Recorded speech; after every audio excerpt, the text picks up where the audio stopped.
ఓం అస్మద్గురుభ్యో నమః. శ్రీమతే రామానుజాయ నమః.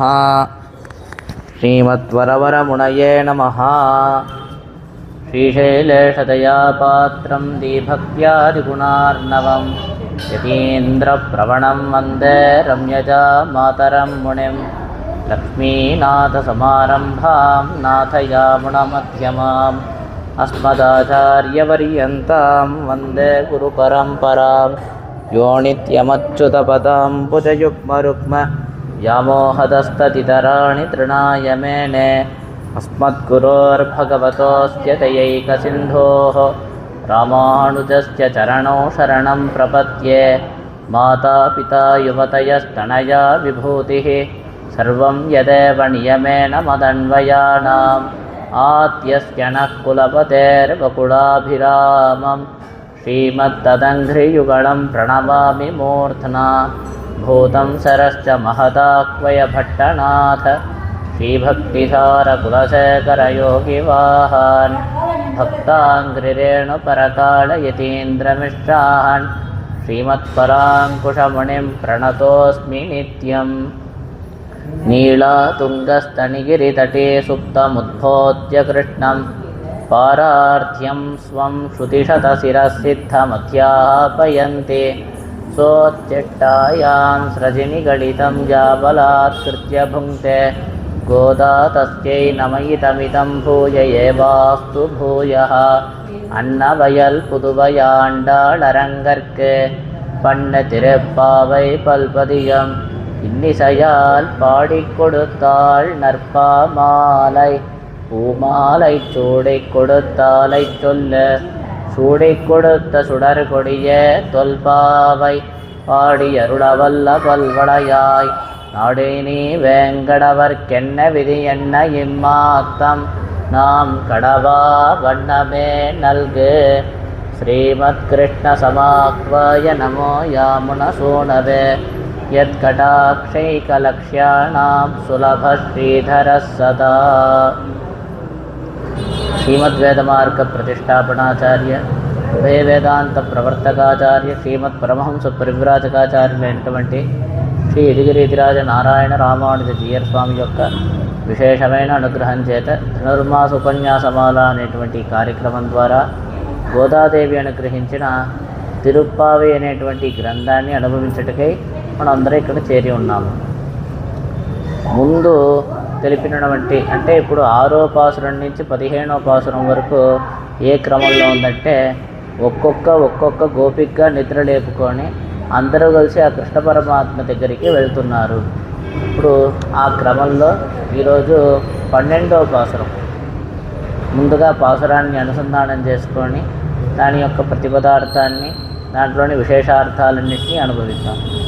கணைத்திலங்கத்தருமை கண்ணுக்கிறங்கே நினைத்து முலவடியே நின்று பால் சோரா. அனைத்தெல்லும் சேராக்கும் நற்செல்வந்தங்காய் பணித்தலவேழனின் வாசல் கடைபத்தி. சினத்தினால் தென்னிலங்கை கோமானை செத்தார் மனத்து கினியானை பாடவும் நீவாய் திறவாய். இனித்தான் இடிந்திராய் ஈதன்ன பேருறக்கம் அனைத்தில்லத்தாரம் அறிந்தேలోరెంబావాయ్. ఇప్పుడు ఈ పాసురంలో లేపేటువంటి గోపిక ఎటువంటిది అంటే ఎలాగ శ్రీరామావతారంలో వచ్చేసి రామచంద్రమూర్తిని ఆ లక్ష్మణుడు ఏనాడో విడవకుండా ఎప్పుడు కూడా ఉన్నాడో ఆ విధంగా కృష్ణ కైంకర్యాల్లో నిరతుడుగా ఉండేటువంటి యొక్క బాలుడి యొక్క చెల్లెలుగా ఉంది ఈ పాసురంలో లేపేటువంటి గోపిక అని చెప్పేసి ఇక్కడ తెలుపుతున్నారు.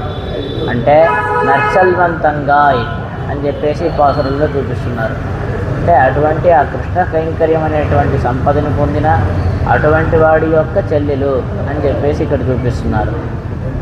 ఇప్పుడు దీంట్లోని అర్థతాత్పర్యాలన్నింటినీ ముందుగా ప్రతిపదార్థాన్ని మనం అనుభవిస్తాం.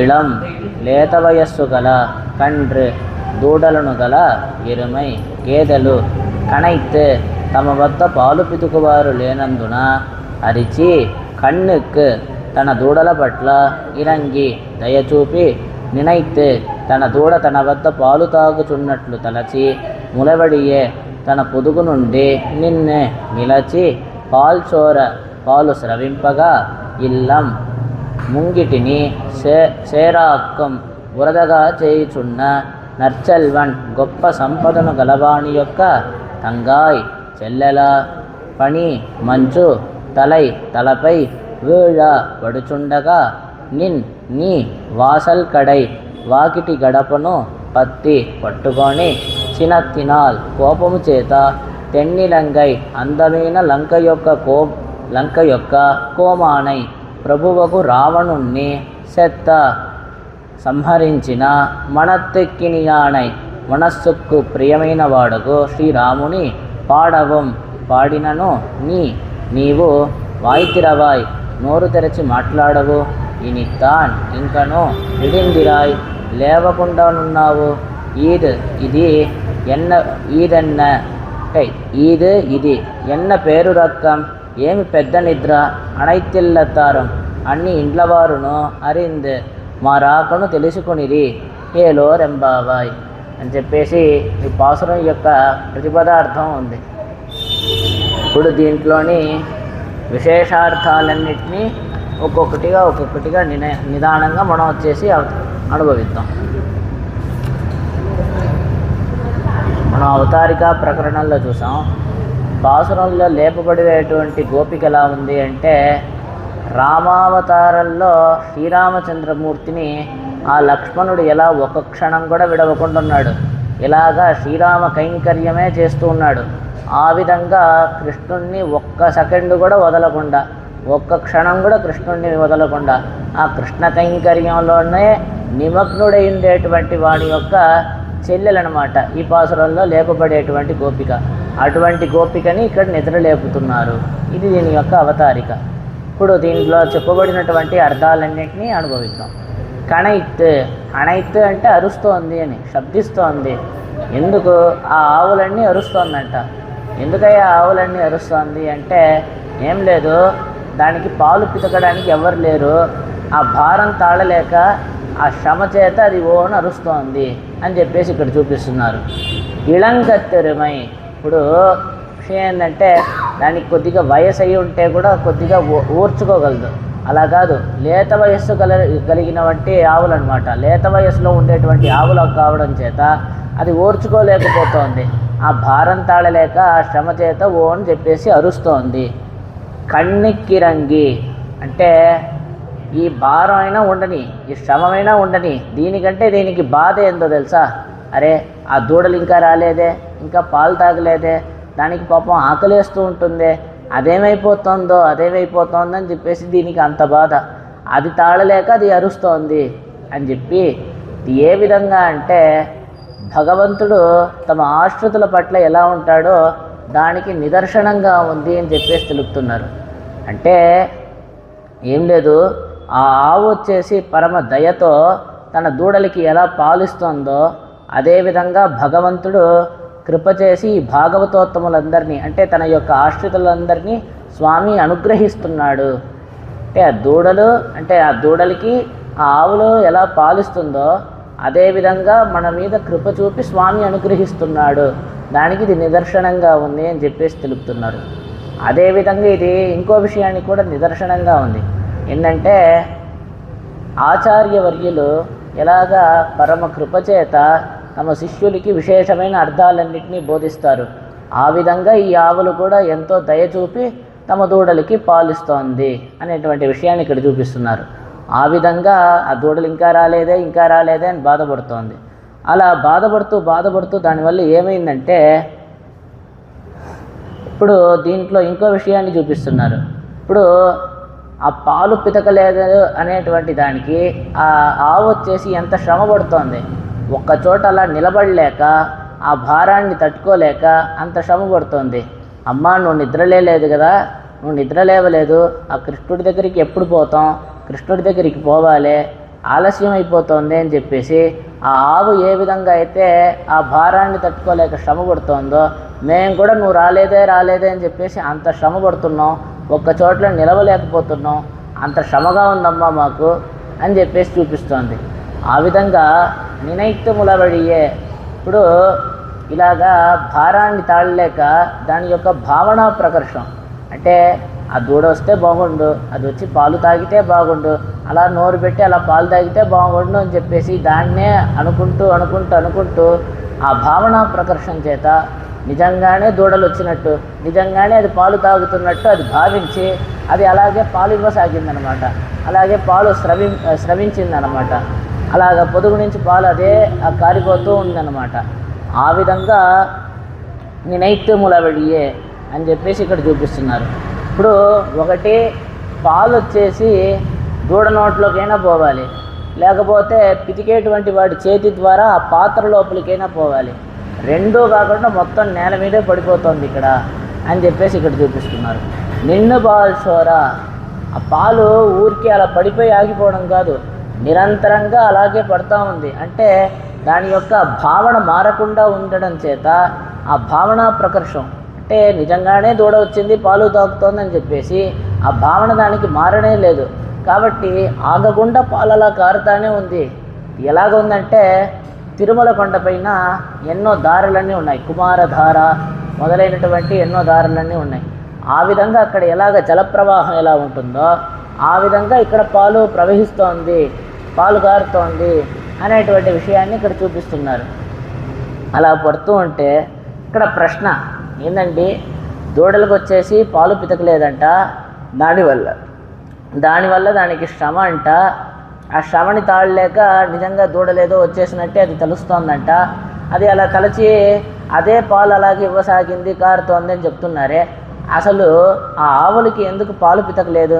ఎందుకు పితకలేదు అంటే ఏం లేదు, ఈ పాసురంలో లేపేటువంటి గోపిక యొక్క అన్న ఎటువంటి వాడంటే కృష్ణ కైంకర్య నిరతుడు, కృష్ణ కైంకర్యంలో నిమగ్నమై ఉండేటువంటి వాడు. ఇప్పుడు అతని యొక్క జాత్యుచితమైన ధర్మం ఏంటంటే గోవుల్ని సంరక్షించడం, దాన్ని అలా మేతకు తీసుకొని వెళ్ళి రావడం, దానికి పాలు పితకడం, ఆ పాలనంతా మంచిగా పెరుగు చేసి నెయ్యి చేసి దాంట్లో నుంచి అన్నీ తీసుకొని వెన్న చేసుకొని దాన్ని అంతా వెళ్ళి అమ్ముకొని రావడం, ఇవన్నీ అతనికి జాతికి ఉచితమైనటువంటి ధర్మములు. ఆ యొక్క గోపవంశంలో ఉండేటువంటి వాళ్ళకి తగినటువంటి ధర్మములు ఇవన్నీ ఉండగా అతను ఇవన్నీ వదిలిపెట్టేసి కృష్ణుడి వెనకాలే తిరుగుతున్నాడు అని చెప్పేసి ఇక్కడ చూపిస్తున్నారు. ఇప్పుడు ఇలాగ ఉండొచ్చా, మన యొక్క ధర్మానుష్ఠానాన్ని వదిలేసి ఉండొచ్చా అంటే రెండు విషయాలు ఇక్కడ చూపిస్తున్నారు. ఒకటేమో సామాన్య ధర్మము, ఒకటేమో విశేష ధర్మము. ఇప్పుడు ఇతని యొక్క వర్ణానికి తగిన విధంగా ఆ పాలు పితకడం, అవన్నీ అమ్ముకొని రావడం, గోవుల్ని సంరక్షించడం, ఇవన్నీ అతని యొక్క వర్ణాశ్రమ ధర్మానికి తగిన విధంగా ఉంది, అతని యొక్క జాతికి ఉచితమైనటువంటి విషయంగా ఉంది. కానీ ఇవన్నీ సామాన్య ధర్మము. ఎప్పుడంటే కృష్ణ కైంకర్యం అనేటువంటిది విశేషమైన ధర్మము. ఎప్పుడైనా సామాన్య ధర్మము విశేష ధర్మము ఒకే కాలంలో ఆచరించడానికి అని చెప్పి వస్తే సామాన్య ధర్మాన్ని పక్కన పెట్టేసి విశేష ధర్మానుష్ఠానాన్ని ఆచరించాలి అనేటువంటి విషయాన్ని ఇక్కడ చూపిస్తున్నారు. ఇప్పుడు అదేవిధంగా అంటే భగవంతుడి యొక్క కైంకర్యం అనేటువంటిది అంత ఉత్తమమైనటువంటిది, అంత విశేషమైనటువంటిది. దానికి అడ్డంగా ఉండేటువంటి మరొక విషయాలన్నింటినీ కూడా వదిలిపెట్టి ఆ భగవంతుడి యొక్క కైంకర్యానికి ఎక్కువ ప్రాధాన్యత ఇచ్చి దాన్నే మనం ఆచరించాలి అనేటువంటి విషయాన్ని ఇక్కడ ఈ పాసురంలో ఇక్కడ చూపిస్తున్నారు. కాబట్టి తాను పాలు పితకాల్సి ఉండగా కూడా ఇప్పుడు దానికేను చేస్తే అక్కడ కృష్ణ కైంకర్యం అడ్డుపడిపోతుంది కదా, కృష్ణ కైంకర్యానికి వెళ్ళలేడు కదా. కాబట్టి తన యొక్క స్వధర్మాన్ని కూడా వీడి తాను వచ్చే ఆ కృష్ణ కైంకర్యంలోనే నిమగ్నమై ఉన్నాడు. అటువంటి వాడి యొక్క చెల్లెలు ఈమె అని చెప్పేసి ఇక్కడ చూపిస్తున్నారు. అంటే ఈమెకి గుర్తేందో తెలుసా? ఏం లేదు, ఒక అబ్బాయి ఉంటాడు, కృష్ణుడితో పాటు అస్తమానం తిరుగుతూనే ఉంటాడే, అటువంటి వాడి చెల్లెలమ్మ ఈమె అని చెప్పేసి చూపిస్తారు చూడండి. ఆ విధంగా ఇక్కడ చూపిస్తున్నారనమాట. అటువంటి మంచి కైంకర్య నిరతుడి యొక్క చెల్లెలు కావడం చేత కొనియాడదగినటువంటిది గోపిక అని చెప్పేసి ఇక్కడ చూపిస్తున్నారు.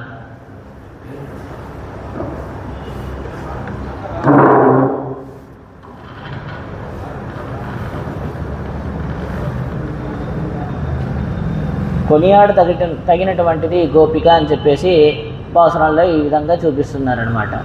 ఇప్పుడు ఇది ఏ విధంగా అంటే లక్ష్మణస్వామి వచ్చేసి రామకైంకర్యానికి అని చెప్పేసి వనవాసానికి వెళ్ళిపోయారు కదా.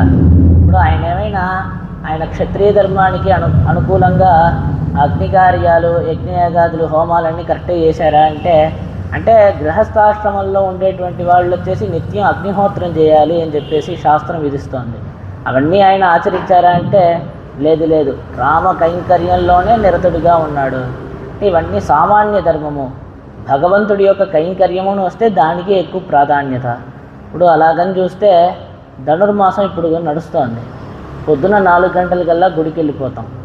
గుడికి వెళ్ళిపోయి అక్కడ వెంటనే స్వామి యొక్క సేవలు అనేకంగా ఉంటాయన్నమాట. స్వామికి నిదానంగా సుప్రభాత కైంకర్యం, ఇంకోటి తర్వాత వచ్చేసి నిదానంగా స్వామికి అభిషేకానికి తీర్థం తీసుకొని రావడం, అలంకారం చేయడం, వెంటనే తిరుప్పావై పారాయణం ఉంటుంది, తిరుపల్లి ఇచ్చి తిరుప్పావై పారాయణం ఉంటుంది. మొదలైనవన్నీ ఈ స్వామి దగ్గర తీర్థం తీసుకొని ఇంటికి వచ్చే లోపల 7 గంటలు అయిపోయి ఉంటుంది.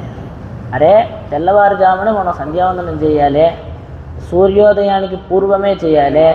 మరి ఇక్కడ గుడిలో ఉన్నామే అంటే అది సామాన్య ధర్మము, ఇది విశేష ధర్మము కాబట్టి దీనికి ప్రాధాన్యత. కాబట్టి స్వామి యొక్క కైంకర్యాన్ని మనం కైంకర్యంలోనే నిమగ్నమై ఉండాలి అనేటువంటి విషయాన్ని ఇక్కడ చూపిస్తున్నారు. అంటే ఈ సామాన్య ధర్మాలంటే ఈ వర్ణాశ్రమ ధర్మాలన్నీ ఏంటంటే అంతర్యామిగా ఉండేటువంటి ఆ భగవంతుడిని ఆరాధించడం అనమాట. ఏ కర్మములు ఊరికే ఒట్టి కర్మములు కాదు, సకల అంటే అన్ని విధాలైనటువంటి కర్మముల ద్వారా ఆరాధింపబడేటువంటి వాడు ఆ భగవంతుడే అనేటువంటి విషయాన్ని చూపిస్తున్నారు. అలాగ ఉండేటువంటి ఆ భగవంతుడు కాబట్టి అలా అంతర్యామిగా ఉండేటువంటి భగవంతుడిని ఆరాధించడం ఉంచండి. కళ్ళెదుటనే నేరుగా స్వామి ఉండేటప్పుడు ఆయన దగ్గర కదండి వెళ్ళి మనం కైంకర్యం చేయాలి. కాబట్టి భగవంతుడి యొక్క కైంకర్యంలో నిమగ్నమై ఉండాలి అనేటువంటి విషయాన్ని ఇక్కడ చూపిస్తున్నారు. అలాగా ఆ లక్ష్మణస్వామి వచ్చేసి తన క్షత్రియ ధర్మానికి అనుకూలంగా అగ్నికార్యం అంతా కూడా చేయకుండా ఏ విధంగా అయితే కైంకర్యంలోనే నిమగ్నమై ఉన్నాడో అదేవిధంగా ఇతని యొక్క జాత్యుచితమైనటువంటి ధర్మానుష్ఠాన్ని కూడా వీడి కృష్ణ కైంకర్యంలో నిమగ్నమై ఉన్నాడు. ఏం లేదు, వనవాసానికి బయలుదేరుతూ ఉంటారు శ్రీరామచంద్రమూర్తి కూడా. లక్ష్మణుడు కూడా వస్తాను చెప్పేసి కూడా వస్తూ ఉంటే నువ్వు తిరిగి వెళ్ళిపో, నీకు మంచి ఐశ్వర్యం, లోకల్లో ఉండేటువంటి ఐశ్వర్యం అంతా ఇస్తాను. లేదు, మీరు లోకల్లో ఉండేటువంటి ఐశ్వర్యం మొత్తం ఇచ్చినా కూడా నేను ఎక్కడికి తిరిగి వెళ్ళను అనేటువంటి విషయాన్ని చెప్తారు. నా దేవలోకాక్రమణం నా అమరత్వం అహం వృణే అని చెప్పేసి ఇక్కడ చూపిస్తున్నారనమాట. శ్రీరామాయణంలో నుంచి వచనం.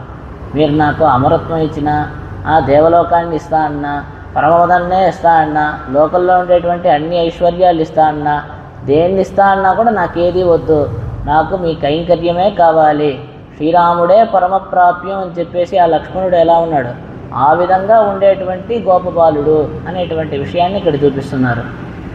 ఈ విధంగా తర్వాత వచ్చేసి ఈ విధంగా ఉండేటువంటి ఆ గోపబాలుడు ఏ విధంగా అయితే విభీషణుడు పరిత్యక్తామయా లంక మిత్రాణిచ ధనానిచ అని చెప్పేసి ఆ రావణాసురుడికి ఎన్నో మంచి మాటలన్నీ చెప్పి చూస్తాడు. ఆయన చెప్పిన మాట వింటాడా అంటే ఆయన విన్నాడా? ఇతన్నే అవమానం చేస్తాడు విభీషణుడినే. కాబట్టి ఆ లంకారాజ్యాన్ని అందరినీ వదిలేసి ఈ పక్కకి రాముడిని ఆశ్రయించడానికి అని చెప్పేసి వస్తాడు. అలా వచ్చినప్పుడు తెలిపేటువంటి మాట ఏంటంటే ఈ రాముడిని వచ్చి ఆశ్రయించడానికి ఏవన్నీ అడ్డంగా ఉన్నాయి అంటే ఆ లంకారాజ్యం అడ్డంగా ఉంది, అక్కడ ఉండేటువంటి బంధుమిత్రులు అడ్డంగా ఉన్నారు, అక్కడ ఉండేటువంటి ధనం అడ్డంగా ఉంది. కాబట్టి భగవంతుణ్ణి చేరడానికి ఏవేవి అడ్డంగా ఉన్నాయో, ప్రాప్య విరోధులు ఏవేమి ఉన్నాయో, ప్రాప్యం అంటే మనకు ఆ భగవంతుడే, పొందదగినటువంటి విషయాన్నే ప్రాప్యం అని అంటారు. మనం పొందదగినటువంటి విషయం ఏంటంటే ఆ భగవంతుడే పొందదగినటువంటి విషయం. కాబట్టి దానికి విరోధంగా ఉండేది ఏవేవి ఉన్నాయో దాన్నంతా నేను వదిలేశాను, ప్రాప్యాంతరములన్నింటినీ వదిలేశాను, ప్రాప్య విరోధులన్నింటినీ కూడా వదిలేశాను. శ్రీరామ నువ్వే నాకు గతి అని చెప్పేసి వచ్చి నిన్ను ఆశ్రయించి ఉన్నాను అని చెప్పేసి ఆ విభీషణుడు ఎలా తెలిపాడో అదేవిధంగా భగవంతుడి యొక్క కైంకర్యానికి విరోధంగా ఉండేటువంటి విషయాలన్నింటినీ కూడా ఇప్పుడు ఇతను పాలు పితకడానికి వస్తే ఆ యొక్క కైంకర్యం మధ్యలో ఆగిపోతుంది కదా, ఆ కైంకర్యాన్ని ఇతను చేయలేడు. కాబట్టి అలా పోకుండా దాన్ని కూడా వదిలిపెట్టి, స్వధర్మాన్ని కూడా వదిలిపెట్టి ఆ కృష్ణ కైంకర్యంలో నిమగ్నమై ఉన్నాడు అనేటువంటి విషయాన్ని ఇక్కడ చూపించారు. ఇప్పుడు ఈ విధంగా ననైతిల్లం సేరాకం అంటే ఆ పాలు ఒకటి పాత్రలో అయినా పోవాలి, లేకపోతే ఆ దూడ నోట్లో అయినా పోవాలి. అలా కాకుండా మొత్తం నేల మీదే పడిపోతుంది. ఆ నేల మీద పడినటువంటి పాలుని ఆవు అలా అలా తొక్కుతోంది. అలా తొక్కడం చేత మొత్తం బురదైపోయిందనమాట. ఇలాగ మొత్తం బురదైపోయిందమ్మా, కాబట్టి మేము లోపలికి కూడా రాలేకుండా ఉన్నాము, బయటే నిలబడిపోయి ఉన్నాము అనేటువంటి విషయాన్ని ఈ గోపికలందరూ తెలుపుతారు. తెలిపి నర్చల్వన్, ఇప్పుడు నర్చల్వన్ అంటే మంచి సంపద కలిగినటువంటి వాడు, అపారమైన ఐశ్వర్యం కలిగినటువంటి వాడు అని చెప్పేసి. ఇక్కడ సంపద అని చెప్పేసి దేన్ని చెప్తున్నారు, ఐశ్వర్యం అని చెప్పేసి దేన్ని చెప్తున్నారంటే ఏం లేదు, ఒక కాలంలో అలా ఉంటుంది, అంత మంచి ఐశ్వర్యం అంతా ఉన్నట్టు ఉంటుంది, ఇంకో కాలంలో మొత్తం మాయమైపోయి ఉంటుంది. అటువంటి ఐశ్వర్యాన్ని ఇక్కడ చెప్పడం లేదు. భగవంతుడి యొక్క కైంకర్యం అనేటువంటి ఐశ్వర్యాన్ని, ఆ కృష్ణుడికి సేవ చేసుకోవడం ఉందే, ఆ కృష్ణ సేవనే ఇక్కడ వచ్చేసి ఐశ్వర్యంగా తెలుపుతున్నారు. ఈ ఆత్మకు వచ్చేసి స్థిరమైనటువంటి ఐశ్వర్యం ఏంటంటే భగవంతుడి యొక్క సేవనే, ఆ భగవంతుడి యొక్క కైంకర్యమే ఈ ఆత్మకి ఎప్పటికీ సుస్థిరంగా ఉండేటువంటి ఐశ్వర్యమే తప్ప ఈ లౌకికంగా లోకంలో ఉండేటువంటి ఐశ్వర్యాలంతా కర్మాధీనంగా వస్తుంది, కర్మాధీనంగా వెళ్ళిపోతుంది. ఒక కాల విశేషంలో ఉంటుంది, ఇంకో కాల విశేషంలో మాయమైపోయి ఉంటుంది. కాబట్టి ఇవన్నీ అసలు ఐశ్వర్యమే కాదు, ఆ భగవంతుడి యొక్క కైంకర్యమే, పరమ భాగవతోత్తములకి మనం చేసుకునేటువంటి ఆ కైంకర్యమే ఈ ఆత్మకి ఎప్పటికీ స్థిరంగా ఉండేటువంటి ఐశ్వర్యము అని చెప్పేసి ఇక్కడ చూపిస్తున్నారు. కృష్ణన్ తిరువడిகளில் నిరంతర సేవై అని చెప్పేసి ఇక్కడ చూస్తున్నారు. అంటే ఆ కృష్ణుడి యొక్క శ్రీచరణముల్లో నిరంతరంగా సేవ చేసుకునేటువంటి భాగ్యం ఉందే, అదే ఇక్కడ ఐశ్వర్యము అని చెప్పేసి తెలుపుతున్నారు. లక్ష్మణో లక్ష్మీ సంపన్న ఇంగిరబడియే కైంకర్య లక్ష్మీరే ఇవాత్మావుక్ నిలనిన్న సంపత్. అంటే లక్ష్మణుడు ఎలా ఉన్నాడంటే రాజ్యాన్నంతా వదిలేసి నాకెవరూ వద్దు, ఆ రామ కైంకర్యమే కావాలి అని చెప్పేసి ఒట్టి చేతులతో రాముడి వెనకాల వెళ్ళిపోయాడు. అటువంటి వాడిని లక్ష్మీ సంపన్న అంటున్నారు. అంటే చిన్న వయసు నుంచే రాముడు దగ్గర అటువంటి ఒక ఆప్యాయత కలిగి ఉన్నాడు. ఒక్క క్షణం కూడా రాముడి దగ్గర నుంచి అలా విడతీయలేనటువంటి అనుబంధం కలిగి ఉన్నాడు. ఆ రామ కైంకర్యంలోనే నిమగ్నమై ఉన్నాడు. అటువంటి ఆ లక్ష్మణుడిని చూసి చేతిలో ఏం లేకుండా పోతున్నాడే అలాగ వనవాసానికి, అటువంటి వాడిని ఎవరైనా సంపద కలిగిన వారు అని చెప్పేసి చెప్తారా? కాదు. కానీ అతన్ని లక్ష్మీ సంపన్న అంటున్నారంటే ఆ కైంకర్యాన్ని పొందాడు, ఆ కైంకర్య లక్ష్మిని పొందాడు, అదే స్థిరమైనటువంటి ఐశ్వర్యము అని చెప్పేసి ఇక్కడ తెలుపుతున్నారు. అదేవిధంగా ఇక్కడ ఈ పాసురాల్లో మనం చూస్తూ ఉంటే అతనికి పాలు చక్కగా పితికి ఆ పాలంతా అమ్ముకోవడానికి, ఐశ్వర్యం చేసుకోవడానికి అవకాశం ఉండగా ఆ పాలుని పెరుగుగా చేసి అమ్ముకోవచ్చు, దాన్ని బాగా చిలికి దాంట్లో నుంచి వెన్న తీసి వెన్నని అమ్ముకోవచ్చు, దాన్ని బాగా కాచి దాంట్లో నుంచి నెయ్యి తీసి నెయ్యిని అమ్ముకోవచ్చు. ఇవన్నీ అమ్ముకొని ఎంతో ఐశ్వర్యాన్నంతా సంపాదించుకోవడానికి అవకాశం ఉండగా మొత్తాన్ని వదిలేసి ఆ పాలంతా నేలపాలైపోతుంది, నేల మీద పడిపోతుంది. అటువంటి వాడిని చూసి మంచి సంపద కలిగిన వాడు, మంచి ఐశ్వర్యవంతుడు అంటున్నారంటే కృష్ణుడి యొక్క సేవ అనేటువంటి ఐశ్వర్యాన్ని పొందినవాడు. ఏ విధంగా లక్ష్మణుడు వచ్చేసి రామ కైంకర్యాన్ని చేసి లక్ష్మీ సంపన్న అని చెప్పేసి మనం కీర్తిస్తున్నామో ఆ విధంగా కృష్ణ కైంకర్యం చేస్తూ ఆ కృష్ణుడి యొక్క సేవ అనేటువంటి ఐశ్వర్యాన్ని పొందినటువంటి వాడు అని చెప్పేసి ఇక్కడ చూపిస్తున్నారు. అటువంటి పరమ భాగవతోత్తముడి యొక్క తంగాయ్, అటువంటి వాణి యొక్క చెల్లెలా అని చెప్పేసి ఈమెను పిలుస్తున్నారు. అంటే అటువంటి వాణి యొక్క సంబంధం ఉండడమే అంత విశేషమైన విషయం. ఆయన యొక్క చెల్లెలు అంటే నువ్వు ఎంత కొనియాడదగినటువంటి దానివి అని చెప్పేసి ఈమెను కీర్తిస్తున్నారనమాట. ఎలాగంటే ఆ రావణాసురుడి దగ్గర నుంచి అంతా వదిలేసి ఆ లంకని మొత్తం బంధుమిత్రుల్ని అందరినీ వదిలేసి విభీషణుడు ఈ తట్టుకు వచ్చి ఆ శ్రీరాముడిని శరణ వేడుతాడు కదా, శరణాగతి అనుష్ఠిస్తాడు శ్రీరాముడి యొక్క శ్రీచరణముల్లో. అప్పుడు వచ్చేసి చెప్తాడు, నేను ఎంత పాపిని తెలుసా, నేను ఎంత దుష్టుడిని తెలుసా అని చెప్పేసి ఆయన్ని చెప్పుకుంటూ పరమ దుష్టుడైనటువంటి రావణాసురుడు అన్నాడు కదా, ఆ రావణాసురుడి యొక్క తమ్ముడినయ్యా నేను. అంటే తమ్ముడు అంటే ఏంటో తెలుసా, అతను వచ్చేసి ఆ గర్భంలో ఉండి మొత్తం దాన్నంతా దోషంగా చేశాడు, దూషితం చేశాడు. అటువంటి గర్భంలో నేను మళ్ళీ ఉండేసి వచ్చాను కదా, ఆ దోషాన్నంతా కూడా కలిపి నేను తీసుకొని ఇంకా దుష్టుడుగా వచ్చానయ్యా, నేను అంత దుష్టుడిని అని చెప్పేసి ఆయన చెప్పుకుంటున్నాడు. అంటే ఇది ఒట్టి దోషానికి మాత్రమే వర్తిస్తుందా? మంచి విషయాలకు కూడా వర్తిస్తుంది కదా. ఆ విధంగా కృష్ణ కైంకర్య నిమగ్నుడై ఉండేటువంటి ఇతని యొక్క చెల్లెలు అంటే ఏందో తెలుసా? అతను ఆ గర్భంలో ఉండి దాన్ని ఎంత వైభవం పరిచాడో ఆ విధంగా ఆ సుకృతినంతా కలుపుకొని, ఆ మంచినంతా కలుపుకొని ఈమె ఇంకా గుణవంతురాలుగా వచ్చింది అనేటువంటి విషయాన్ని చెప్తూ ఈమె కూడా కొనియాడదగినటువంటిది, అటువంటి వైభవం కలిగినది అని చెప్పేసి, అటువంటి వాణి యొక్క చెల్లెలు అని చెప్పేసి ఈమెను వచ్చేసి ఇక్కడ కీర్తిస్తున్నారనమాట. అలా చెప్తూ పణిత్తలై వేళ నేను వాసల్ కడైపత్తి. ఇప్పుడు పైనేమో మంచు కురుస్తోంది, అసలే ధనుర్మాసం. అంటే ఆడిమడి కన్నా పాసురాల్లో పర్జన్య దేవుణ్ణి వీళ్ళు నియమిస్తారనమాట. నువ్వు ఈ విధంగా వర్షించాలి, ఈ విధంగా వర్షించాలి. అది చెప్పిన మాట అంతా వినేసాడు ఆయన వరుణదేవుడు. వినేసి పైనుంచి మంచి వర్షం పడుతోంది, మంచు కురుస్తోంది. కిందేమో పాలు అలాగ ప్రవహిస్తోందనమాట, పాలు మొత్తం కారుతోంది. పైనేమో వర్షము తల మీద, కిందేమో పాలు, మధ్యలో మేము ఎలా ఉన్నాం తెలుసా? ఆ కృష్ణుడి యొక్క భక్తిలో, ఆ భగవంతుడి పట్ల ఉండేటువంటి ఆ భక్తి అనేటువంటి ప్రవాహం ఉంది కదా, దాంట్లో కొట్టుకొని పోతున్నాం మేము. ఈ విధంగా పైన వర్షము, కిందేమో అంటే పైన మంచు, కిందేమో పాలు, మధ్యలో ఏమో ఆ భక్తి అనేటువంటి ప్రవాహము, అలాగ కొట్టుమిట్టాడుతున్నామయ్యమ్మా మేము. అలాగ దాంట్లో పోలేక, అంటే ఇప్పుడు మంచి ప్రవాహంలో వెళ్ళేటువంటి వాడు ఏదైనా ఒక మంచి కర్ర ఏదైనా దొరికితే ఇలా పట్టుకొని ఆగుతాడు కదా, ఆ విధంగా మీ ఇంటి యొక్క అడ్డదూలాన్ని, అడ్డుగర్రను పట్టుకొని మేము అలా పట్టుకొని నిలబడి ఉన్నామమ్మా, మీ ఇంటి గడపను పట్టుకొని అలా నిలబడి ఉన్నాం అనేటువంటి విషయాన్ని తెలుపుతున్నారు. ఇప్పుడు ఇదేమైనా నీకు బాగుందా? ఇప్పుడు ఒకడు నదిలో పడిపోయాడు, కొట్టుకొని పోతున్నాడు అంటే అలా నిలబడుకొని చోద్యం చూద్దామా? వెంటనే అతన్ని రక్షించడానికి ఏదో ఒక ప్రయత్నం చేయాలి కదా. అలా కాకుండా పోతే పోయాడని చెప్పి చూస్తుంటే ఎంత పాపము, ఎంత అపరాధము. ఆ విధంగా మేము ఈ ప్రవాహంలో కొట్టుకొని పోతున్నాము. అటువంటి మమ్మను నువ్వు వచ్చి కాపాడడానికి చూడకుండా ఏమైతే అదైందిలే అని చెప్పేసి గమ్ము పడుకొని చూస్తున్నావే, ఇది ధర్మహాని కాదా, ఇది అధర్మం కాదా అని చెప్పేసి లోపల ఉండేటువంటి గోపికని వీళ్ళందరూ ప్రశ్నిస్తారనమాట. అలా ప్రశ్నించి ఇన్ని మాట్లాడుతున్నా కూడా ఆమె మారు మాట్లాడకుండా లోపలే గమ్ముకుంటుంది. ఏమేమి చెప్తారో చెప్పని, ఏమేమి అవుతుందో అవనండి, నిదానంగా మనం చూద్దాం, అలా చోద్యం చూద్దాం అని చెప్పేసి, ఏం జరుగుతుందో చూద్దాం, తమాషా చూద్దాం అని చెప్పేసి లోపల ఆమె గమ్ము పడుకొని ఉందంట, నోరు కూడా తిరగకుండా.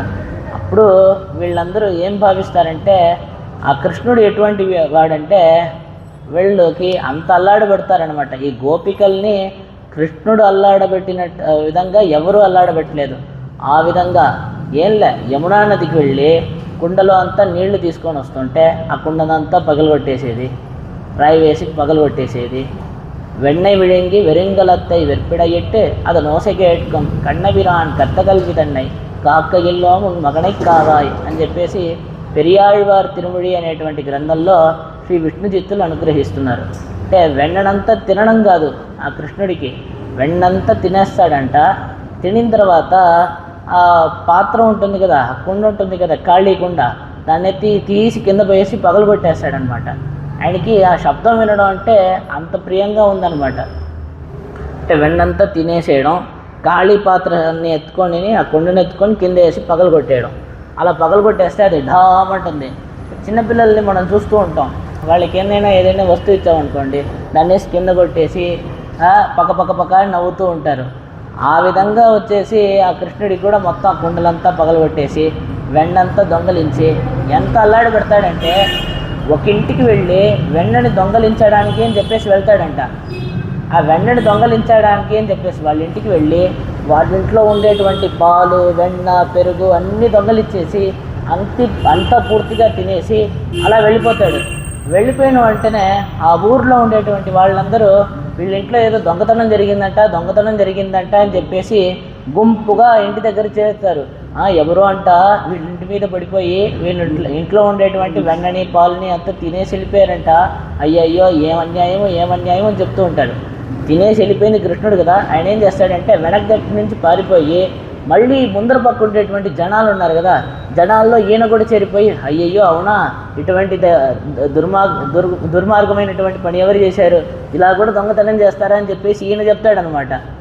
ఈ విధంగా అంతా ఉన్నాడు ఆ కృష్ణుడు. ఏ విధంగా ఉన్నాడంటే ఆ గోపికల్ని ఇంత అల్లాడబెడుతున్నారే, ఈ గోపికలు మనం ఏదైనా ఒక ప్రతిక్రియ చేద్దాం, ప్రతిక్రియ చేసి ఎలాగైనా ఆ కృష్ణుడిని పట్టుకొని మన అతన్ని కట్టివేసి ఆయన్ని బుద్ధి చెప్దామంటే వాళ్ళు ఎవ్వరికి చిక్కకుండా మాయమైపోతున్నాడు. అలా చిక్కినట్టు చిక్కుతాడంట, మాయమైపోతాడు. ఆ విధంగా ఏమాత్రమూ ఆయన మీద ఏ విధమైనటువంటి ప్రతిక్రియ కూడా చేయలేకుండా ఉన్నామో అలాగా మా కడుపు మంటంతా పూసుకుంటున్నాడు. అటువంటి కృష్ణుడిని పాడితే ఏం లేదు, ఆ కృష్ణుడు వద్దు, మనం వచ్చేసి ఆ రామచంద్రమూర్తిని పాడుదాం. ఆ రామచంద్రమూర్తి ఈ ఆడవాళ్ళందరికీ ఎంతో రక్షకంగా ఉన్నాడు, ఏకపత్ని వ్రతుడై ఉన్నాడు కదా, కాబట్టి ఆ రామచంద్రమూర్తిని పాడితే ఆహా రాముడిని పాడుతున్నారే అని చెప్పేసి ఈ గోపిక నిద్రలేసి వచ్చేస్తుంది, కాబట్టి మనం రామవృత్తాంతాన్ని పాడుదాం అని చెప్పేసి వీళ్ళందరూ నిర్ణయం తీసుకుంటారనమాట. తీసుకొని రాముడి యొక్క వృత్తాంతాన్ని పాడడానికి మొదలు పెడతారు. సినత్తినాల్ అంటే సినం అంటే కోపం అనమాట. అంటే ఆయన యొక్క కోపం చేత ఆ లంకేశ్వరుణ్ణి సంహరించినటువంటి శ్రీరామచంద్రమూర్తి అనేటువంటి విషయాన్ని ఇక్కడ తెలుపుతున్నారు. కోపం చేతన అని చెప్పిన వెంటనే ఇక్కడ ఒక ప్రశ్న అడుగుతారనమాట. ఏమనంటే అసలు శ్రీరామచంద్రమూర్తికి కోపం ఉందా? ఎంత శాంతంగా ఉంటారు స్వామి, అంత ప్రశాంతంగా ఉండేటువంటి స్వామికి అసలు కోపం వస్తుందా అంటే, ఆ రాముడి యొక్క గుణాన్ని వర్ణించేటప్పుడు ఏమని చెప్తారంటే, కోపగించుకోవడానికి తగినటువంటి ఒక సందర్భం ఏర్పడినా, అంటే ఫలానా సందర్భంలో కోప్పడే తీరాలి, అటువంటి ఒక సందర్భం ఏర్పడినా కూడా ఆయన కోపగించుకోడంట. అంత ప్రశాంతంగా ఉండేటువంటి స్వామి. మరి అటువంటి స్వామికి కోపం వస్తుందా అంటే, ఆయనకి కోపం రాదు, ఆయన ప్రశాంతంగానే ఉంటారు. కానీ ఆశ్రితుల ఎడల అంటే తన యొక్క భక్తుల ఎడల ఎవరైనా అపరాధం చేస్తే భగవంతుడికి కోపం వస్తుందంట. ఆయనగా స్వయంగా ఏ కోపం రాదు, ఎవరిని ఏం చేయరు. కానీ తన యొక్క భక్తులకి ఎవరైనా ఏదైనా చేశారు, తన భక్తుల్ని అల్లాడబెట్టారు, తన భక్తుల ఎడల ఎవరైనా అపరాధం చేశారంటే స్వామికి అంత కోపం వస్తుందంట. స్వామికి విరోధులు ఎవరు అంటే, తన భక్తులకి ఎవరు విరోధులో, తన యొక్క ఆశ్రితులకి ఎవరు విరోధులో భగవంతుడికి కూడా వాళ్ళు విరోధులు అవుతారు అనేటువంటి విషయాన్ని ఇక్కడ తెలుపుతూ, ఇక్కడ దీనికి ఒక మంచి ఉదాహరణని శ్రీరామాయణంలో నుంచి మనకి చూపిస్తున్నారు. తతో రామో మహాతేజ రావణేన కృతవ్రణం దృష్ట్వా ప్లవంగశార్దూలం కోపస్య వశమే ఇవాన్ అనేటువంటి విషయాన్ని చూపిస్తున్నారు. ఆ రావణాసురుడితో శ్రీరామచంద్రమూర్తి యుద్ధం చేస్తున్నాడు. ఆ రావణుడంతా బాణాలన్నీ వేస్తున్నాడు శ్రీరామచంద్రమూర్తి పైన. అవన్నీ ఆయన శరీరానికి తగిలి అంత పుండు చేస్తోంది. అలా చేస్తున్నా కూడా స్వామి ఎలా ఉన్నారంటే నవ్వుతూ ఆ రావణాసురుడితో యుద్ధం చేస్తున్నాడంట, కోపమే లేకుండా. కానీ ఆ యుద్ధం చేసేటప్పుడు ఎలా అంటే హనుమంతుడు శ్రీరామచంద్రమూర్తిని తన భుజాలపైన ఎక్కించుకొని అలా ఉన్నాడనమాట. అలాగా యుద్ధ రంగంలో నిలబడి యుద్ధం చేస్తున్నారు. ఇప్పుడు ఏమవుతుంది, ఈ రావణాసురుడు స్వామి మీద బాణం వేయడం ఆపేసి హనుమంతుడి మీద ఒకే ఒక బాణాన్ని వేస్తాడు. అది వేసిన బాణం హనుమంతుడి యొక్క వక్షస్థలానికి ఇక్కడ గుండె మీద తగిలి చిన్న పుండు అవుతుంది అనమాట, రక్తం అలా వస్తుంది. అది వచ్చిన వెంటనే దాన్ని చూసిన వెంటనే శ్రీరామచంద్రమూర్తికి అంత కోపం వచ్చేస్తుంది. ఇంతసేపు శ్రీరాముడి మీద అన్ని బాణాలు వేసినా కూడా ఆయన అంత కోపగించుకోలేదు. అటువంటి ఆయన హనుమంతుడి మీద ఒక్క బాణం వేసేసరికి ఆయనకి అలా మెల్లగా అది ఇలా రాసుకొని కొద్దిగా ఇలా రక్తం వచ్చిందో లేదో ఆయన ఏమాత్రం తాళలేక అంత కోపం వచ్చింది స్వామికి. అంటే అంతవరకు స్వామికి ఎలా అంటే కోపమా నువ్వు రా అంటే కోపం వస్తుందంట, నువ్వు రాబాక అని చెప్తే చేతులు కట్టుకొని దూరంగా ఉంటుందంట. అలాగుండేటువంటి స్వామికి ఎప్పుడైతే హనుమంతుడికి గాయం తగిలిందో ఆయన కోపానికి వశుడయ్యాడు అనేటువంటి విషయాన్ని ఇక్కడ చూపిస్తున్నారు. ఆ విధంగా తన ఆశ్రితుల యొక్క ఎడల ఎవరైనా ఏదైనా అపరాధాన్ని చేస్తే స్వామికి అంత కోపం వస్తుంది. ఆయన యొక్క కోపానికి ఇదే కారణము అనేటువంటి విషయాన్ని ఇక్కడ చూపిస్తున్నారు. అలా చూపిస్తూ ఈయనకి విరోధులు ఎవరు అంటే ఆశ్రితులకి ఎవరు విరోధులో, భక్తులకి ఎవరు విరోధులో వాళ్ళు స్వామికి కూడా విరోధులే అనేటువంటి విషయాన్ని చూపిస్తున్నారు. ఇప్పుడు ఆ ఆశ్రితులు ఉన్నారు కదా, అంటే ఆ భాగవతులు, ఆ భక్తులు ఉన్నారు కదా, భక్తులు సంతోషిస్తే స్వామి సంతోషిస్తారంట, భక్తులు దుఃఖిస్తే స్వామి కూడా దుఃఖిస్తారంట. ఎక్కడి నుంచి తెలుస్తుంది అంటే ఏం లేదు, ఆ సుగ్రీవుడు వచ్చేసి శ్రీరామచంద్రమూర్తిని ఆశ్రయిస్తాడు. ఆశ్రయించి ఆ వాలి వచ్చేసి నన్ను ఈ విధంగా కష్టపెడుతున్నాడు, స్వామి మీరే నాకు అండగా ఉండాలి, మీరే ఆ వాలిని వధించాలి అని చెప్పేసి శ్రీరామచంద్రమూర్తిని వచ్చి ఆశ్రయిస్తాడు. అలా ఆశ్రయించిన దానికి అనుగుణంగా స్వామి కూడా ఆ వాలిని వధిస్తాడు. సుగ్రీవుడు వచ్చి ఆశ్రయించాడు, సుగ్రీవుడు వచ్చి అడిగాడని చెప్పేసి ఆ వాలిని వధిస్తాడనమాట.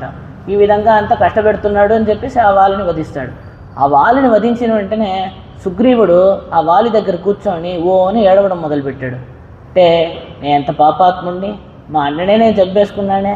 ఆ అన్న ఎటువంటి వాడు అంటే నాకు రాజ్యం లేకపోతే పోయింది, ఏది లేకపోతే పోయింది, నన్ను కష్టపెడితే పెట్టాడు, కనీసం నన్ను ప్రాణంతో ఉండనిచ్చాడు కదా. ఈ ఋష్యముఖ పర్వతంలో ప్రాణంతో నేను ఉండడానికి ఆయన అనుమతించాడు కదా. అంటే అతను రావడానికి అవకాశం లేకపోయినా నేను ఎలాగ రాముడిని పెట్టుకొని వధించానో అదేవిధంగా వేరే ఎవరినైనా పంపించి నన్ను సంహరించవచ్చు కదా. పోన్లే పాపం అని చెప్పేసి జీవించని అని చెప్పేసి నన్ను వదిలేశాడు. నేనైతే మా అన్నని కూడా ఇలా ఉండనీయకుండా ఇలాగ శ్రీరామచంద్రమూర్తిని పెట్టుకొని వధించేశానే, నేను ఎంత పాపాత్ముడిని అని చెప్పేసి సుగ్రీవుడు కూర్చొని ఏడవడం మొదలుపెట్టాడు. సుగ్రీవుడు ఎప్పుడైతే కూర్చొని ఏడవడం మొదలుపెట్టాడో అంటే ఆ యొక్క విరోధులనంతా ఎదిరించగలిగినటువంటి అంత పరాక్రమం కలిగినటువంటి ఆ స్వామి కూడా శ్రీరామచంద్రమూర్తి కూడా పక్కన కూర్చొని ఆయన ఏడవడం మొదలుపెట్టాడు ఓ అని చెప్పేసి. అంటే ఆ సుగ్రీవుడు కొంతకాలం అలా ఏడ్చేసి కళ్ళు తుడుచుకొని వెళ్ళిపోయాడు. కానీ రాముడికి దుఃఖం ఆగలేదు, ఒక ముహూర్త కాలం కూర్చొని ఏడ్చాడంట అక్కడ, అంతసేపు ఏడ్చాడు అనేటువంటి విషయాన్ని చూపిస్తున్నారు. అంటే తన యొక్క ఆశ్రుతులు ఏం చెప్తారో దాన్ని స్వామి చేస్తున్నాడు. ఆశ్రుతులు నవ్వితే నవ్వుతున్నాడు, వాళ్ళు దుఃఖిస్తే ఈయన దుఃఖిస్తున్నాడు. అంటే ఆ సుగ్రీవుడు వచ్చేసి వధించమన్నాడు, వధించేశాడు. ఇప్పుడు ఆ సుగ్రీవుడు అంటే రాముడి యొక్క భక్తుడే కదా, సుగ్రీవుడు కూర్చొని ఏడుస్తున్నాడు, స్వామి కూడా కూర్చొని ఏడ్చారు. ఆ విధంగా భగవంతుడు భక్తుల ఏడల ఆ విధంగా ఉన్నాడు అనేటువంటి విషయాన్ని ఇక్కడ చూపిస్తున్నారు. ఈయనకి విరోధులు ఎవరు అంటే భక్తులకి ఎవరు విరోధులో భగవంతుడికి కూడా వాళ్లే విరోధులు. దీన్ని ఎక్కడి నుంచి చూపిస్తున్నారంటే విషదండం న భోక్తవ్యం. మహాభారతంలో ఆ కృష్ణుడు వచ్చేసి పాండవులకి దూతగా వస్తాడనమాట. వచ్చి ఏమయ్యా కొద్దిగైనా ఏదో ఒకటి 5 ఊళ్ళైనా ఇవ్వకూడదా అని చెప్పేసి ఆయన దూతగా వస్తాడు. వచ్చినప్పుడు ఏం చేస్తాడంటే విదురుడు ఉంటాడు కదా, శ్రీ విదురుడి యొక్క గృహానికి వెళ్ళి అక్కడికి వెళ్ళి భోజనం చేస్తాడు. ఇలాగా అందరినీ వదిలేసి విదురుడి యొక్క ఇంటికి వెళ్ళి నువ్వు భోజనం చేస్తావని చెప్పేసి దుర్యోధుడికి కోపం వచ్చేస్తుంది. వెంటనే కృష్ణుడి దగ్గరికి వచ్చి అడుగుతాడనమాట, ఏమయ్యా కృష్ణ, నీకు మంచి జ్ఞాని చేత అన్నం తినాలి అనిపిస్తే భీష్మాచార్యులు ఉన్నారు, భీష్ముడి యొక్క ఇంటికి పోవచ్చు. మంచి బ్రాహ్మణుడి యొక్క చేతి అన్నం తినాలి అనిపిస్తే ద్రోణాచార్యులు ఉన్నారు, ద్రోణుడి యొక్క ఇంటికి వెళ్ళొచ్చు. అలాగా లేకపోతే మంచి రాజభోగం అంతా అనుభవించాలి అని ఉంటే నువ్వు వచ్చేసి మా ఇంటికి రావచ్చు కదా, నీకు మంచి ఉపచారాలన్నీ చేసి మంచి రాజభోగాలన్నీ చేస్తాం కదా.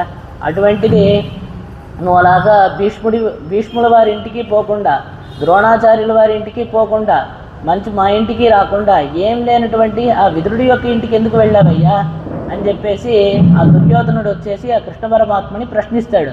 ప్రశ్నించిన వెంటనే అప్పుడు చెప్తాడు విషదండం నా భోక్తవ్యం అని చెప్పేసి కృష్ణుడు తెలుపుతాడనమాట. అంటే విరోధుల చేత అన్నం తినకూడదు, విరోధుల చేతి అన్నం మనం తినకూడదు, విరోధులకి అన్నం పెట్టకూడదు. ఇది యుద్ధశాస్త్రం. యుద్ధశాస్త్రంలో ఉంది కదయ్యా, నువ్వు చదువుకోలేదా అని చెప్పేసి దుర్యోధుడిని అడుగుతారనమాట. ఏంటండి విరోధులకి అన్నం పెట్టకూడదా, విరోధులు ఏమైనా ఇస్తే మనం తినకూడదా అంటే ఏం లేదు, నువ్వు మంచి మనసుతో పోన్లే పాపం పస్తులు అల్లాడుతున్నాడే అని చెప్పి అన్నం పెడతావు.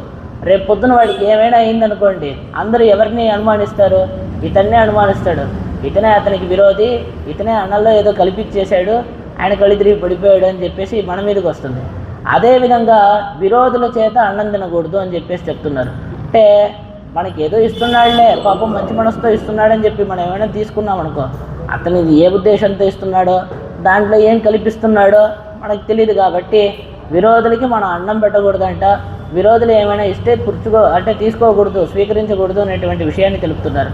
ఈ విధంగా నీకు యుద్ధశాస్త్రం అంతా తెలుసు కదయ్యా, యుద్ధనీతి అంతా తెలుసు కదయ్యా, తెలిసి కూడా నువ్వు వచ్చేసి మీ ఇంటికి రాలేదే అని చెప్పి నన్ను అడుగుతున్నావే అని చెప్పి ఆ దుర్యోధుడిని చూసి కృష్ణుడు అడుగుతాడనమాట. అడిగిన వెంటనే ఆయన ఈ విధంగా దుర్యోధనుడు పలుకుతాడు జవాబు. ఏమని అంటే, ఏం లేదు, నేను నీకు విరోధం ఎప్పుడు నేను చెయ్యాను? ఏమయ్యా కృష్ణ, నువ్వంటే నాకు ఎలాంటి శత్రుత్వం లేదు, నేను నిన్ను అసలు విరోధిగానే భావించడం లేదు, అది కాకుండా నీకు నాకు బంధుత్వం ఉంది.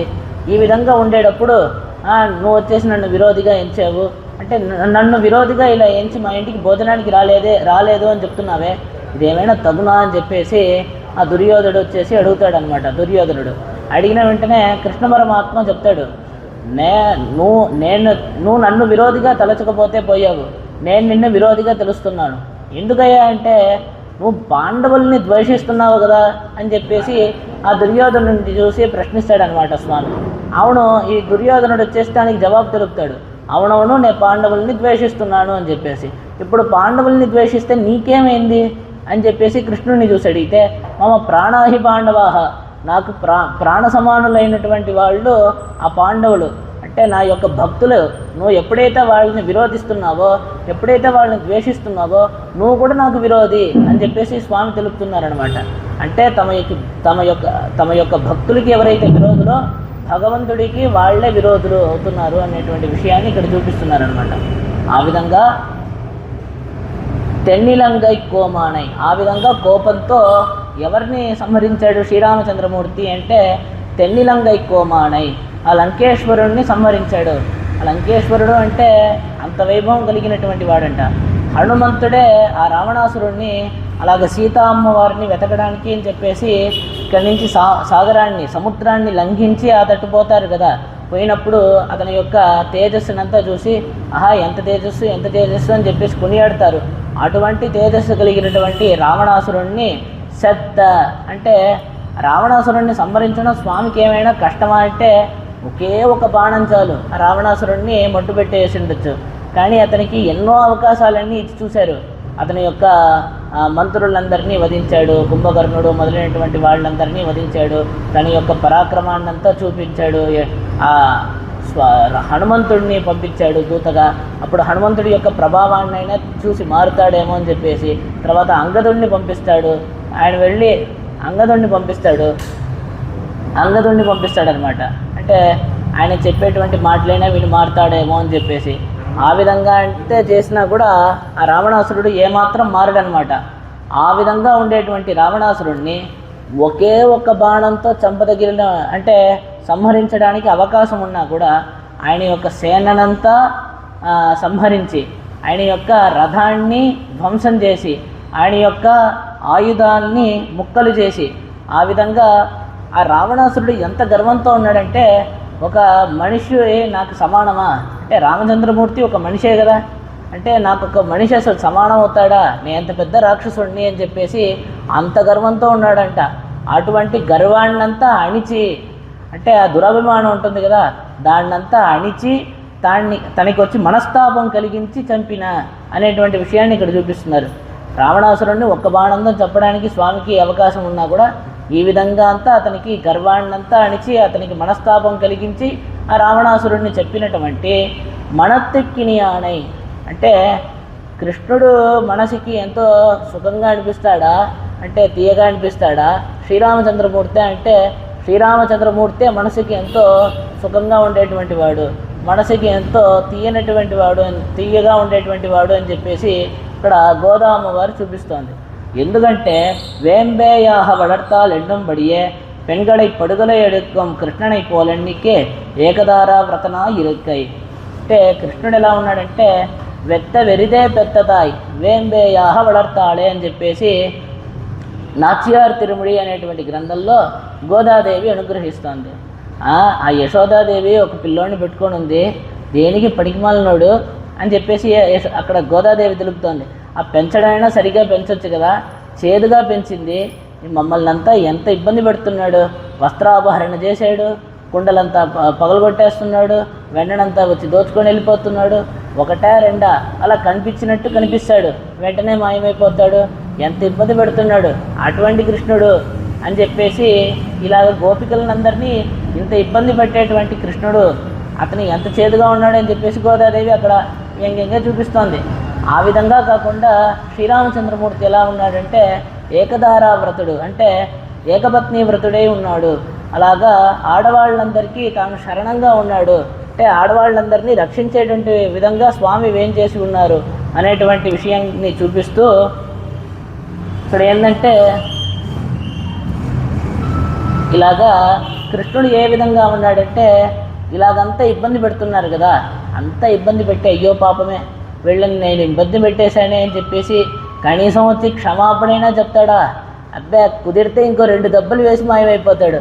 ఆ విధంగా ఉన్నాడు కృష్ణుడు. కానీ శ్రీరామచంద్రమూర్తి ఎలా ఉన్నాడంటే సంజాత బాష్ప పరవీరహంత, అంటే శత్రువుల్ని చూసి కూడా, శత్రువులకి ఏమైనా అయితే కూడా ఈయన కూర్చొని కన్నీరు గారుస్తాడంట. ఆ విధంగా శ్రీరామచంద్రమూర్తి ఉన్నాడు. అంటే ఇప్పుడే ఇంతకుముందే మనం అనుభవించాం. ఆ వాలిని వధించాడు స్వామి, సుగ్రీవుడు చెప్పాడని చెప్పేసి వాలిని వధించేశాడు. కానీ ఆ వాలి కింద పడిపోయిన తర్వాత సుగ్రీవుడు పక్కన కూర్చొని అయ్యో మా అన్న పోయాడే అని చెప్పి ఏడుస్తుంటే ఈయన కూడా పక్కన కూర్చొని ఏడ్చాడా లేడా? ఆ విధంగా శత్రువులకి ఏమైనా అయినా కూడా కన్నీరు కార్చేటువంటి అంతటి గుణాన్ని కలిగినటువంటి ఆ శ్రీరామచంద్రమూర్తిని, అంటే ఇలాగ ఈ విధంగా మనల్ని ఇబ్బంది పెట్టి కనీసం వీళ్ళని ఇబ్బంది పెట్టామే అని చెప్పేసి అలా కూడా అయ్యో పాపం కూడా అనిపించకుండా ఇలా పారిపోతున్నాడే, ఆ కృష్ణుడు కాదమ్మా, శత్రువుల కోసం కూడా కన్నీరు గార్చేటువంటి ఆ శ్రీరామచంద్రమూర్తిని పాడవం నీ వాయితిరవాయి, మేము పాడుతుంటే కూడా నువ్వు సమాధానం పలకకుండా పలక్క లోపల అలా పడుకొని ఉండొచ్చా అని చెప్పేసి ఇక్కడ చూపిస్తున్నారు. కన్నన్నామమే కుడరి కొన్నీర్ అని చెప్పేసి ఇప్పుడు నమ్మాళ్వార్ల యొక్క పాసురం అనమాట. ఈ ఆళ్వార్లు ఏం చేశారంటే ఒక చిలకని పెట్టుకున్నారంట. ఆ చిలకకి నేర్పిస్తారు, నేను భగవంతుడితో చేరి ఉన్నాననుకో, నువ్వు వచ్చేసి కృష్ణనామాన్ని చెప్పు. నేను భగవంతుడి దగ్గర చేరలేను, భగవంతుడు ఇంకా రాలేదు, నేను ఒంటరిగా కూర్చొని బాధపడుతున్నాను అనుకో, అప్పుడు నువ్వు రామనామాన్ని చెప్పు అని చెప్పేసి ఆ చిలక్కి నేర్పిస్తారు. అంటే భగవంతుడితో చేరి ఉండేటప్పుడు ఆ కృష్ణనామం చెప్తే ఇంకా సంతోషం అనేది ఎక్కువ అవుతుంది. భగవంతుడు లేకుండా ఇలా ఒంటరిగా కూర్చొని బాధపడుతున్నప్పుడు రామనామాన్ని చెప్తే రాముడు ఎంతో సత్యంగా ఉండేటువంటి ఆయన, ధర్మాన్ని పాటించేటువంటి ఆయన, చెప్పిన మాట తప్పుడు ఖచ్చితంగా వస్తాడు అని చెప్పేసి కొద్దిగా మనసుని ఆశ్వాసపరుచుకోవచ్చు కదా. ఆ విధంగా నేను భగవంతుడితో చేరుండేటప్పుడు కృష్ణనామాన్ని చెప్పు, నేను ఒంటరిగా ఉండేటప్పుడు రామనామాన్ని చెప్పు అని చెప్పేసి ఆ చిలక్కి నేర్పిస్తారు. ఆ చిలక ఏం చేస్తుందంటే అంతా రివర్స్లో చేసేస్తుంది. ఈయన పాపం భగవంతుడు ఇంకా రాలేదే అని చెప్పేసి కూర్చొని బాధపడుతూ ఉండేటప్పుడు కృష్ణనామాన్ని చెప్పడం మొదలు పెట్టేస్తుంది. అసలే ఆ కృష్ణుడు లభించలేదే అని చెప్పేసి నేను కూర్చొని ఇంత బాధపడుతున్నాను, నువ్వు మళ్ళీ ఆ స్వామి యొక్క నామాన్ని చెప్పేసి నన్ను చంపేసావు పో అని చెప్పేసి ఆ చిలకని చూసి నన్ను కుడరి కొన్నీర్ అని చెప్పేసి ఇక్కడ చూపిస్తున్నారు. కొన్నీర్ అంటే చంపేసావు పో అని చెప్పేసి ఆ చిలకని చూసి చెప్తున్నారు. ఆ విధంగా ఉంది ఆ కృష్ణనామం. అటువంటి కృష్ణనామం కాదమ్మా, మేమంతా ఇప్పుడు రామనామాన్ని చెప్తున్నాం. ఆ రామనామం ఎటువంటిది అంటే ఇత ఉపరి మృత సంజీవనం అని చెప్పేసి రామనామానికి చూపిస్తున్నారు. అంటే మృత్యువాత పడి అక్కడ కింద పడిపోయినటువంటి వాడిని కూడా అలా పైకి లేపేటువంటి, అంటే మృత్యువాత పడి కింద పడిపోయినటువంటి వాడి కూడా సంజీవనంగా ఉండి ఆ సంజీవనం వలె ఆ మృత్యువు నుంచి కూడా వెనక్కి తీసుకొని రాగలిగినటువంటి ఆ రామనామాన్ని మేము పాడుతున్నాము అనేటువంటి విషయాన్ని ఇక్కడ చూపిస్తున్నారనమాట. అలా చూపిస్తూ అంటే విష్ణు సహస్రనామం ఉంది కదా, ఆ విష్ణు సహస్రనామానికి పరాశర భట్టర్ అని చెప్పేసి మన పూర్వాచార్యులు ఆయన వచ్చేసి భగవద్గుణ దర్పణం అనేటువంటి గ్రంథం, అంటే ఆ విష్ణు సహస్రనామానికి భాష్యాన్ని ఈయన చేస్తారనమాట. ఒక్కొక్క విష్ణు సహస్రనామంలో ఉండేటువంటి ఒక్కొక్క నామానికి అర్థతాత్పర్యం అనమాట. ఈ నామం వచ్చేసి దీన్ని ఇలా ఇటువంటి గుణాన్ని వర్ణిస్తోంది, ఈ నామాని యొక్క అర్థం ఈ విధంగా ఉంది అని చెప్పేసి భాష్యాన్ని మనకి అనుగ్రహించారు. ఆయన వచ్చేసి ఆ విష్ణు సహస్రనామంలో ఎలా ఉందంటే మొదటి దగ్గర నుంచి ఫలానా శ్లోకం వరకు ఆ వైకుంఠనాథుణ్ణి తెలుపుతోంది, ఫలానా నామం దగ్గర నుంచి ఫలానా నామం దాకా క్షీరాబ్దిలో మేం చేసి ఉండేటువంటి స్వామి యొక్క వైభవాన్ని తెలుపుతోంది, ఫలానా నామం దగ్గర నుంచి ఫలానా నామం దాకా విష్ణు సహస్రనామంలో నృసింహావతారాన్ని గురించి చెప్తోంది, ఫలానా నామం దగ్గర నుంచి ఫలానా నామం దాకా రామావతారాన్ని చెప్తోంది, కృష్ణావతారాన్ని చెప్తోంది. ఈ విధంగా అంతా విభజించి మనకి చూపించారు స్వామి. అలా చూపించేటప్పుడు ఒక్కొక్క ప్రక్రియగా ఇది కృష్ణావతారాన్ని చూపుతోంది, ఇది వరాహావతారాన్ని చూపిస్తోంది అని చెప్పేసి రామావతారం వచ్చిన వెంటనే ఇలా ఏం చెప్పారంటే ఇత ఉపరి మృత సంజీవని, అంటే మృత్యువాత పడినటువంటి వాడిని కూడా అలా లేపేటువంటి అంతటి వైభవాన్ని కలిగినటువంటి రామవృత్తాంతాన్ని రాముడి యొక్క గుణాలని తెలిపేటువంటి నామాలు ఇవన్నీ అని చెప్పేసి ఆ రామనామాలకంతా భాష్యాన్ని మనకి అనుగ్రహించారు. పరర్ధి పరమస్పష్ట తుష్టపుష్ట శుభేక్షణ రామో విరామో విరజో మార్గో నేయో నయో నయ అని చెప్పేసి అక్కడి నుంచి స్వామి యొక్క రాముడి యొక్క నామాలన్నీ కూడా విష్ణు సహస్రనామంలో మనకు ఉంది అనేటువంటి విషయాన్ని తెలుపుతూ అటువంటి ఆ రామనామాన్ని మేము చెప్తున్నాం. అంటే ఇలా చెప్పిన దానికి దృష్టాంతంగా ఒక విషయాన్ని తెలుపుతారు. ఏంటంటే అశోకవనంలో సీతాదేవి ఉంటుంది. ఉండి ఆ రాముడి యొక్క విరహాన్ని తాళలేక, అరే రాముడు ఇంకా రాలేదే, మనల్ని ఎవరు ఇంకా కాపాడలేదే, మనమంతే ఇంకా ఎవరు మనల్ని కాపాడడానికి రారు అయ్యో అని చెప్పేసి ఆమె యొక్క బాధను తట్టుకోలేక తన యొక్క జడతో తానే ఉరేసుకుందాం అని చెప్పేసి యత్నిస్తుంది. అప్పుడు ఏంటంటే ఆ శించుబా వృక్షం మీద హనుమంతుడు కూర్చొని ఉంటాడు. అరే అరే రే అమ్మవారు ఏంది ఇలా చేసేస్తున్నారే, మనం ఇప్పుడు ఏదో విధంగా దీన్ని మనం నిరోధించాలి అని చెప్పేసి తలచి నేరుగా వెళ్దాం అనుకోండి. రావణాసురుడే అప్పుడు సన్యాసి వేషంలో వచ్చాడు, ఇప్పుడు ఏదో వానరుడి యొక్క వేషంలో వచ్చాడు అనేటువంటి విషయం ఆ విధంగా సీతాదేవి అనుకుంటుందని చెప్పి మనం నేరుగా వెళ్ళిపోలేము ఇప్పుడు సీతాదేవి ముందర. కాబట్టి ఏ విధంగా దీన్ని ఆపాలి అని చెప్పి ఆ శించుబా వృక్షం మీద కూర్చొని రాముడి యొక్క వృత్తాంతాన్ని రామాయణాన్ని ఆయన గానం చేస్తాడనమాట. కూర్చొని ఈ విధంగా దశరథుడు అని చెప్పేసి ఒక మహారాజు ఉన్నాడు, ఆయనకి ఇలాగా రామ లక్ష్మణ భరత శత్రుఘ్నులు అని చెప్పేసి పుత్రులు ఉన్నారు అని చెప్పేసి ఆ రాముడి యొక్క కథనంతా కూర్చొని ఆయన గానం చేయడం మొదలు పెడతారు. ఆ విధంగా రాముడి యొక్క నామం చెవిలో పడిందో లేదో ఆమె యొక్క మనసు మారిపోయి ఆమె గమ్ముకైపోతుంది. అలాగా అరే ఇటువంటి లంకలో అసలు రాముడి నామం వినపడడానికి అసలు అవకాశం లేదే, రాముడి యొక్క నామం వినిపించడానికి అసలు అవకాశం లేదే, అటువంటిది ఇక్కడ రాముడి యొక్క కథ అంతా వినిపిస్తోంది అని చెప్పేసి అంత ఆశ్చర్యం చెందుతుంది. ఆ విధంగా మృత్యువాత పడినటువంటి వాళ్ళని కూడా లేపేటువంటి రామనామం. మనం దీనికి ఇప్పుడు దృష్టాంతాన్ని చూసామన్నమాట. అటువంటి రామనామం మేము చెప్తున్నామమ్మా. అంటే కృష్ణ విరహత్తాలే కమరపిళంద నెంజపదం చెయ్యంబడియాన చక్రవర్తి తిరువగణై పాడచ్చేదేయం. అంటే ఆ కృష్ణుడి యొక్క విరహం చేత మనసు ముక్కలైపోయింది, మాకంతా మనసంతా ఎండిపోయింది.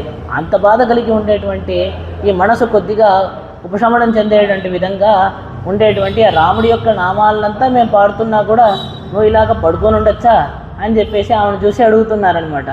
అప్పుడు వాయితిరవాయ్, నోరు తెరువు, నోరు తెరిచి మాకు జవాబు చెప్పమ్మా. అంటే ఇప్పుడు ఈ రాముడి యొక్క వృత్తాంతాన్నంతా రాముడి యొక్క గుణాన్నంతా పాడుతున్నాం కదా, పాడిన దానికి ఆహా ఆహా అని చెప్పేసి నోరు తెరిచి అబ్బా ఎటువంటి నామాలు అని చెప్పేసి చెప్పాలి కదా. ఇప్పుడు సంతోషమో దుఃఖమో లోపల పెట్టుకోకూడదు, అది బయటికి రావడానికి ఏదో ఒక విధంగా దాన్ని బయట వ్యక్తపరచాలి కదా.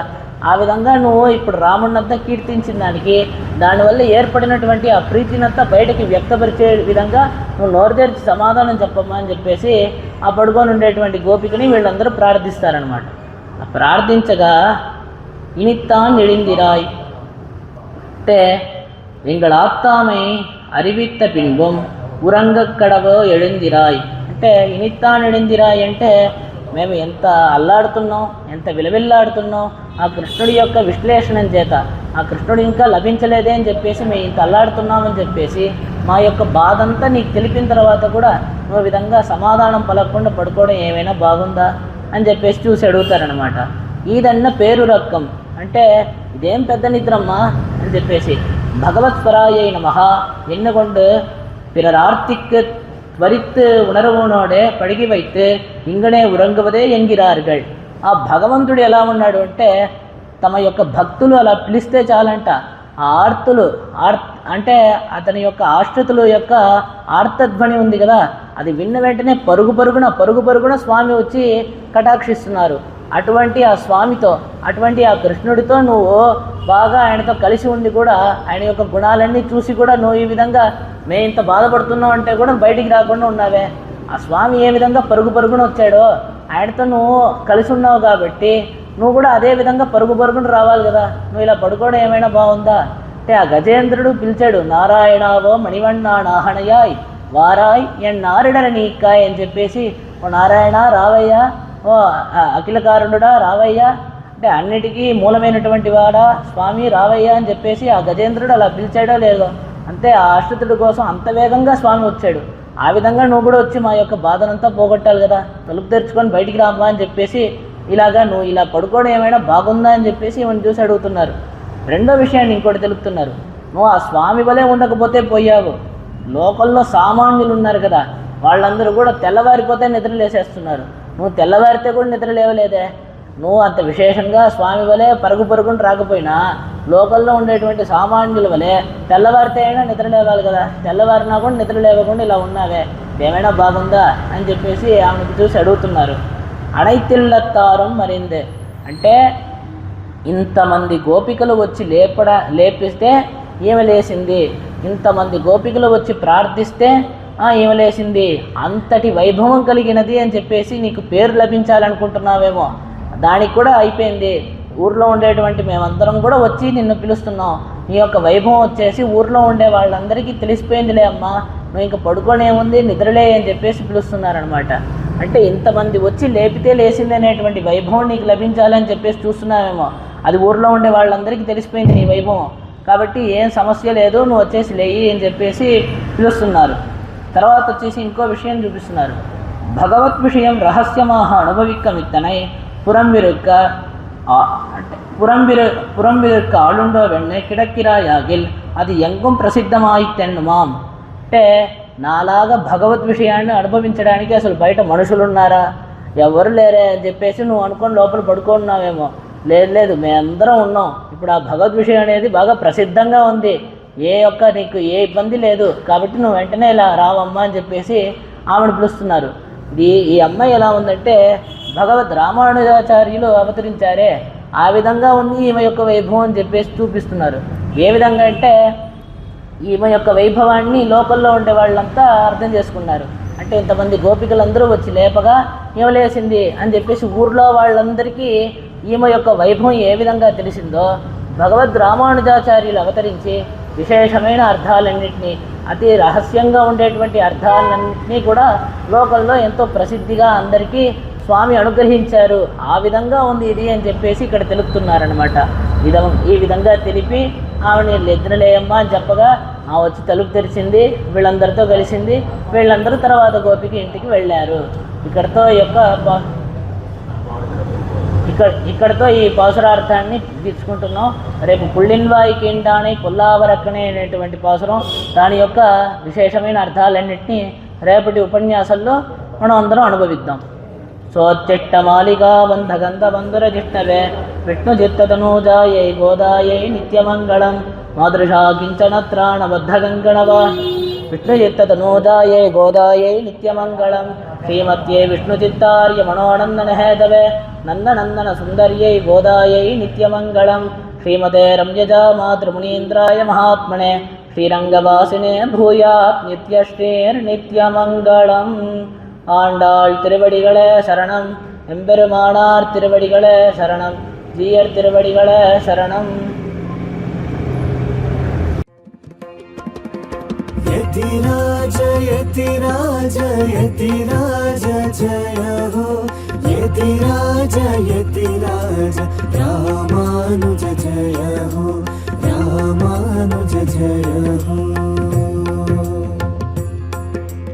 यतिराज यतिराज यतिराज जय